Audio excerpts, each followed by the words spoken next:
வணக்கம். ஐயம் தமிழ். வாயு பிரச்சனை உள்ளவர்கள் இந்த 5 காய்கறிகளை தொடவே கூடாது.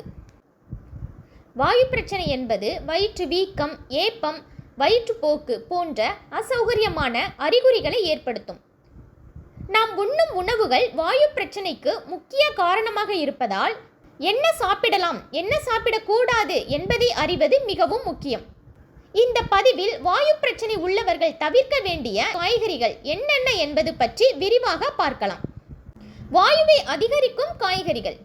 வாயு பிரச்சனை உள்ளவர்கள் சில காய்கறிகளை சாப்பிடுவதால் அவர்களது அறிகுறிகள் அதிகரிக்கலாம்.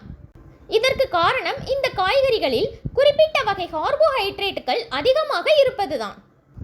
இந்த கார்போஹைட்ரேட்டுகள் நம்முடைய செரிமான அமைப்பால் முழுமையாக ஜீரணிக்கப்படாமல் இருக்கும்போது நொதித்து வாயுவை உற்பத்தி செய்கின்றன.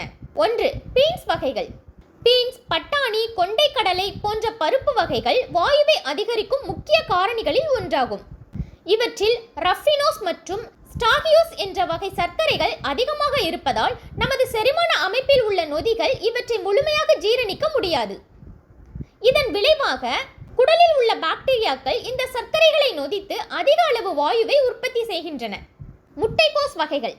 முட்டைக்கோஸ், பிரக்கோலி, காலிஃப்ளவர் போன்ற காய்கறிகளில் கோசோகோலின் என்ற சல்ஃபர் சேர்மம் அதிகமாக இருக்கும். இந்த சேர்மம் செரிமான அமைப்பில் நொதித்து வாயுவை உற்பத்தி செய்கிறது. மேலும் இந்த காய்கறிகளில் உள்ள நார்ச்சத்து அதிகம் என்பதால் செரிமானம் மெதுவாக நடைபெற்று வாயு பிரச்சனை அதிகரிக்கலாம். 3. வெங்காயம். வெங்காயத்தில் உள்ள சல்ஃபர் சேர்மங்கள் செரிமான அமைப்பில் நொதித்து வாயுவை உற்பத்தி செய்கின்றன. மேலும் வெங்காயம் வாயுவை வெளியேற்றுவதற்கான தூண்டுதலை அதிகரிக்கிறது. 4. கேரட். கேரட்டில் உள்ள சில வகை நார்ச்சத்துக்கள் செரிமானத்தை மெதுவாக்கி வாயுவை ஏற்படுத்தும். குறிப்பாக கேரட்டின் தோல் பகுதியில் இந்த நார்ச்சத்துக்கள் அதிகம் காணப்படும். ஆப்பிள். ஆப்பிளில் உள்ள சர்க்கரை மற்றும் நார்ச்சத்துக்கள் சிலருக்கு வாயுவை ஏற்படுத்தும். குறிப்பாக ஆப்பிளின் தோலில் வாயுவை ஏற்படுத்தும் நார்ச்சத்துக்கள் அதிகமாக இருக்கும். ஏன் இந்த காய்கறிகளை தவிர்க்க வேண்டும் பார்க்கலாம்.